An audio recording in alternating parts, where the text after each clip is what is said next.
Route 1 Fusion connects trade and valuation, pre-qualification, scheduling, and protection products into one seamless experience. Create a more connected buying journey. Visit route1.com/fusion to schedule your demo. Welcome to Daily Drive for Monday, July 20th, 2026. I'm Kellen Walker in Las Vegas. Today on the show, UAW President Shawn Fain is under federal investigation. Honda is eyeing a new factory in North America, and GMC is trying to differentiate their new models from Chevrolet. Plus, analysts discuss McKinsey's 2026 mobility survey and the future of EV adoption. Some of the other things that we saw in the survey were 35% of the respondents in the US, of the vehicle purchasers, said they will downtrade their vehicle. Let's run through all the news you need to know to keep up in the auto industry.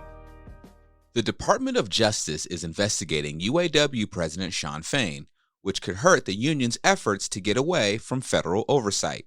A grand jury has subpoenaed the union's monitor, who the court appointed to keep tabs on the union's activities. The jury is investigating claims that Fain tried to seek benefits for his fiancée and her sister.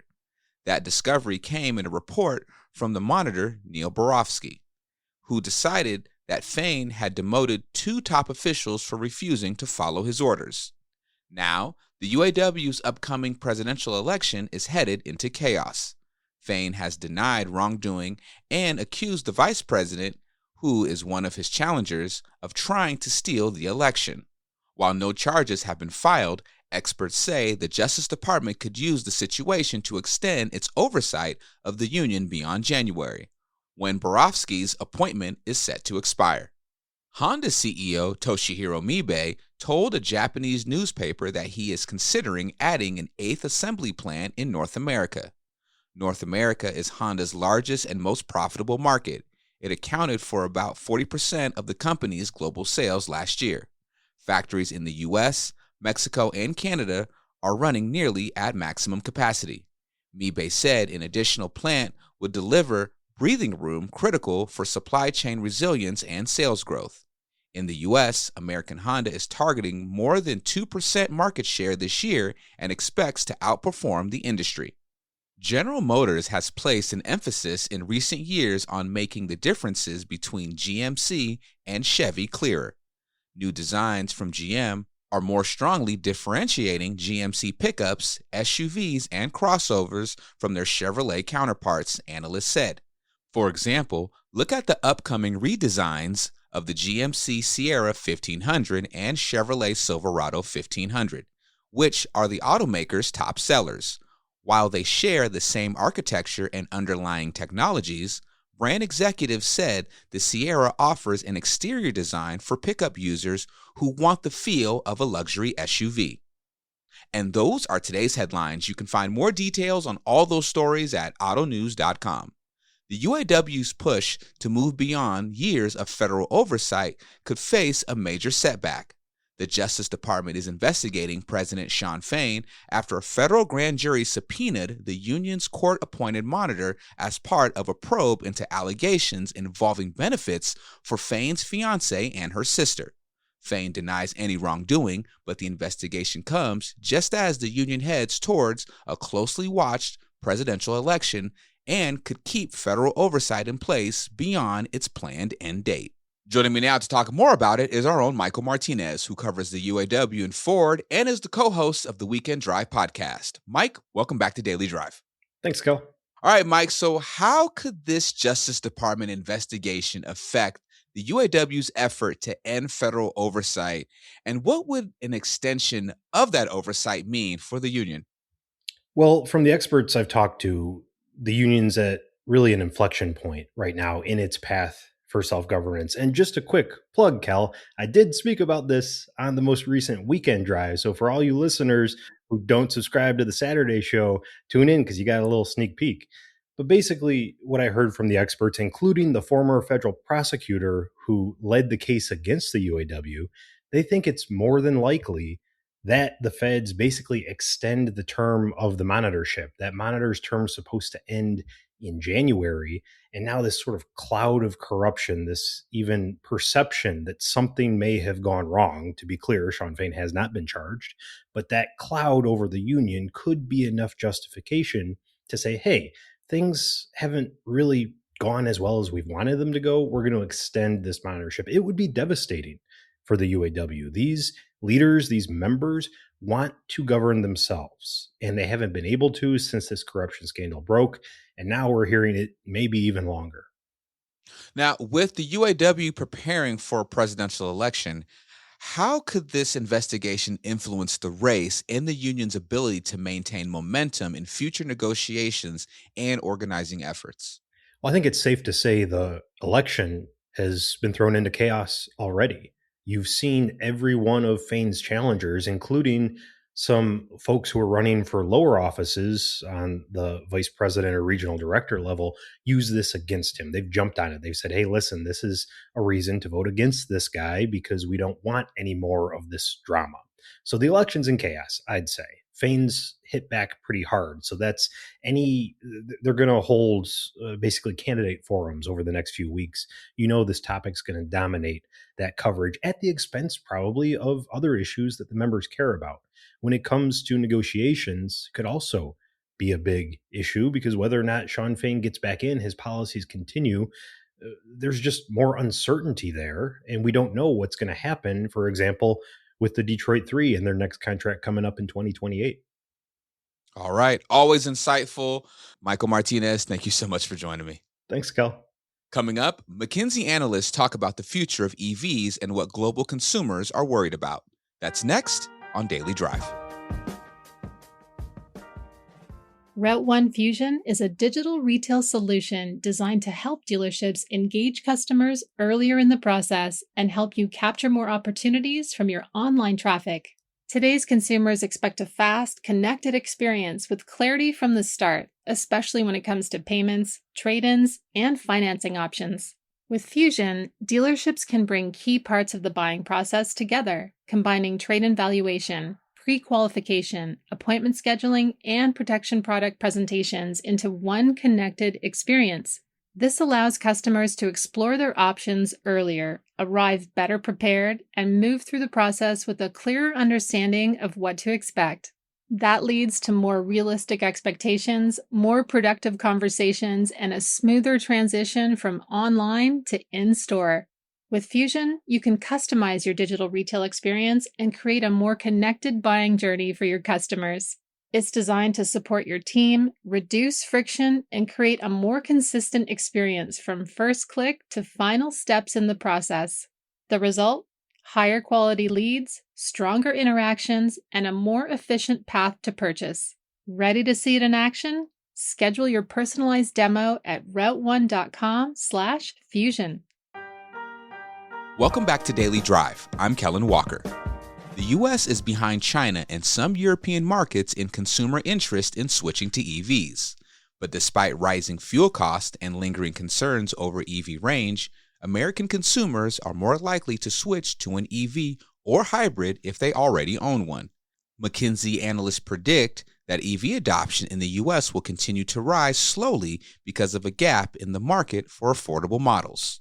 Automotive News reporter Lawrence Iliff spoke with analysts Philip Kampshoff and Moritz Rashik about the results of McKinsey's annual consumer mobility survey on the latest episode of the Automotive News Shift podcast. Here's a piece of that conversation. So far, when we compare global markets, when it comes to EV adoption, we see clear differences. Obviously, we see the biggest adoption, let's say, at massive scale in China, where already more than half of the vehicles that are being purchased are either battery electric vehicles or plug-in hybrids for that matter. I would say some countries in Europe are also adopting really, really fast. Norway is a great example with an adoption rate of, I think, north of 90%. But that obviously is also driven by subsidies and regulation. When you compare the US to these markets, so far, we are clearly lagging behind, and probably even more so ever since we've seen sort of the $7,500 tax credit go away last year, towards the end of last year. Obviously, there was a spike in EV adoption in summer of last year, and we would say that was largely a pull ahead, where people were pulling ahead their purchase to still take advantage of the tax credit. But since then, obviously, both in terms of battery electric vehicle as well as in EV sales overall, the numbers have come down quite significantly. I wonder if some of the other funds in your survey show why U.S. consumers may be more reluctant on EVs. For example, sustainability and fuel cost seem to be less of concerns in the U.S. And then you also noted that people are, buying cheaper cars, a significant number of buyers, and that people are really worried about affordability. Do some of those factors work against US EV adoption? Yeah, I think you're absolutely right. We are seeing this very clearly in the survey in multiple ways. You're right. Gasoline in general is more expensive in Europe than it is in the US. So that makes a big difference when you think about the total cost of ownership, that when gasoline prices are high, that goes in favor of battery electric vehicles. We don't see that as pronounced in the US as we see that in Europe. Now, some of the other things that we saw in the survey were 35% of the respondents in the US, of the vehicle purchasers, said they will downtrade their vehicle. 43% said they will delay their next vehicle purchase.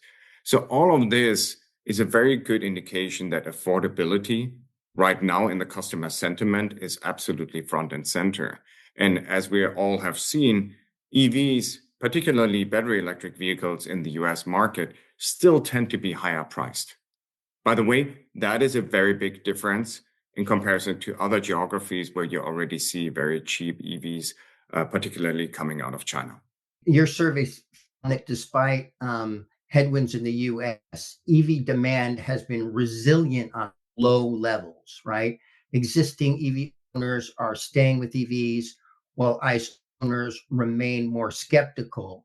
Does that suggest that in the US, we're going to see kind of a slow stair step of EV adoption? Because people like their EVs, they're going to buy another one, and then some more people come into the market and they're going to buy another one, right? As opposed to China, we've seen very rapid growth. And in Europe, we've seen, let's say, moderate to rapid growth, right? Especially with the spike in gasoline prices. Just in the last 12 months, we've seen some notable increases in Europe. Yeah, you're absolutely right about this. It's once you're an EV buyer, it seems to be that the repurchase rate, particularly in the US, is extremely high. When we survey battery electric vehicle owners and ask them, what are you going to buy next as you're replacing your car? A number as high as 90% of the people would say we're going to either do it with a battery electric vehicle or, a plug-in hybrid. By the way, the people that have a plug-in hybrid today also say similar things. They will either stay with a plug-in hybrid or even upgrade to a battery electric vehicle.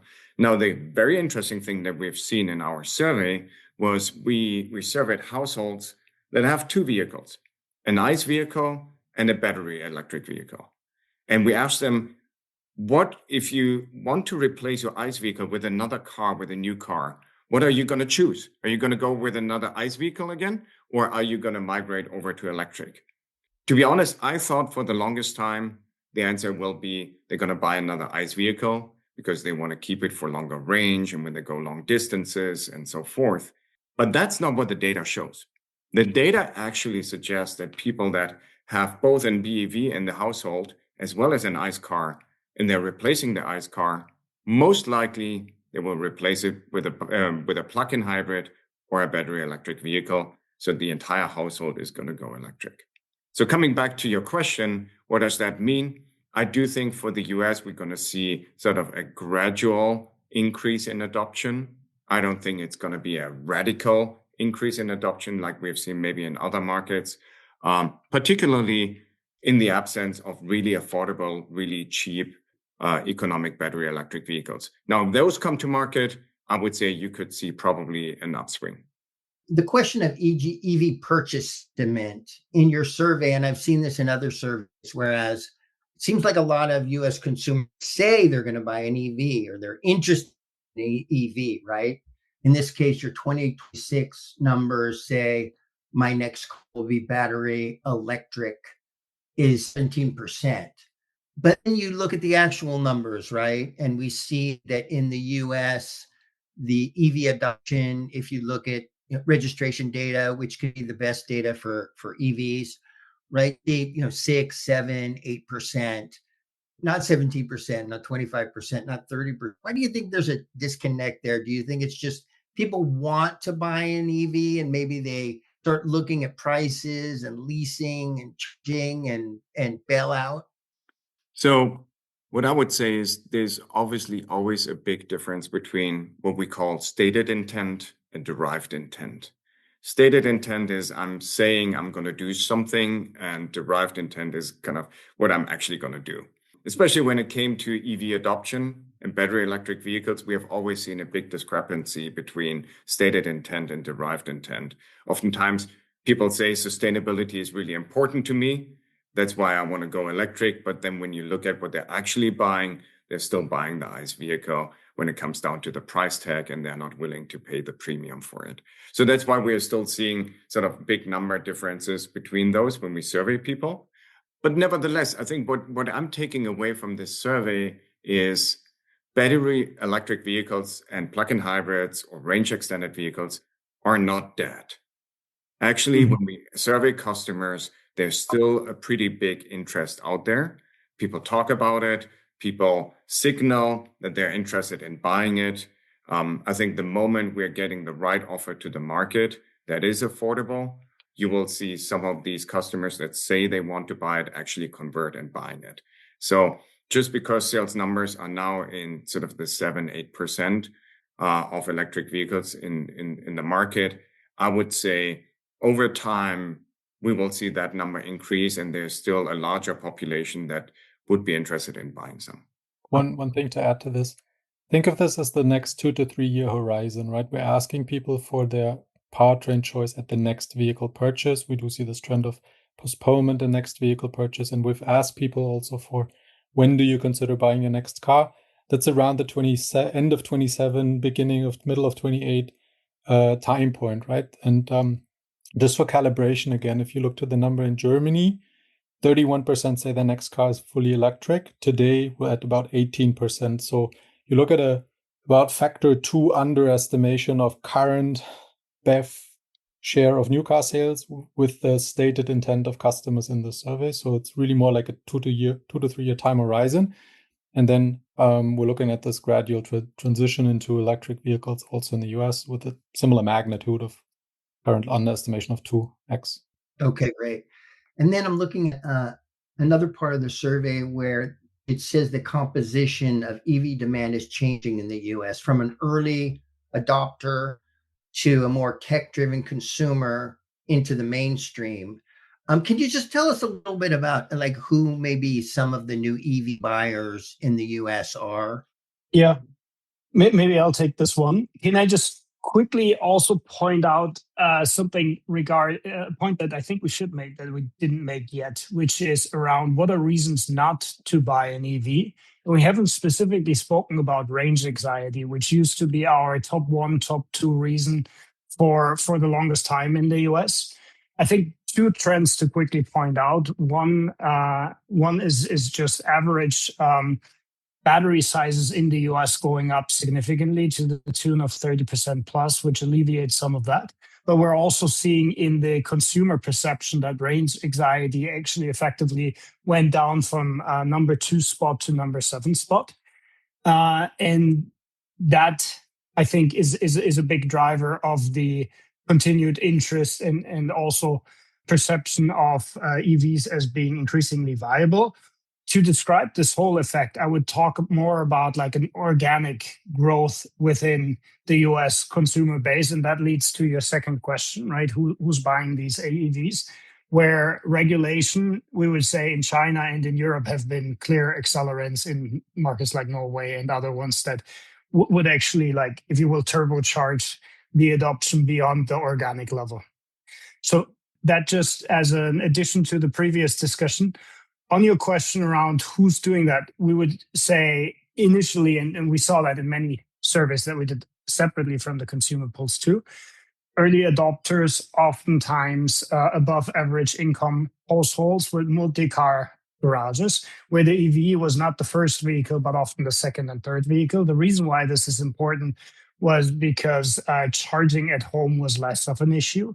What we saw being one of the adoption barriers was multi-residential households, limited access to charging, and then obviously also price point, right, and price sensitivity, which is what we're seeing more traction now. To your question, we have when we asked the survey, what still continues to be the key, if you will, consumer archetype that is interested in EVs is what we call the eco-conscious car complementer.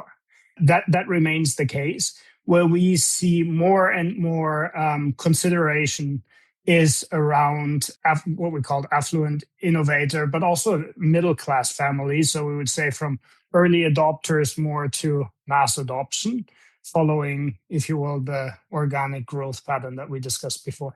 You can hear the full episode of the Automotive News Shift podcast now, wherever you get your podcasts. That's Daily Drive for today. I'm Kellen Walker. Thanks to Automotive News reporters Michael Martinez, Urvash Kakaria, John Irwin, and Lawrence Iliff for their reporting for today's podcast. You can get the latest news on the UAW, Honda's plans for North America, and everything happening in the auto industry at autonews.com.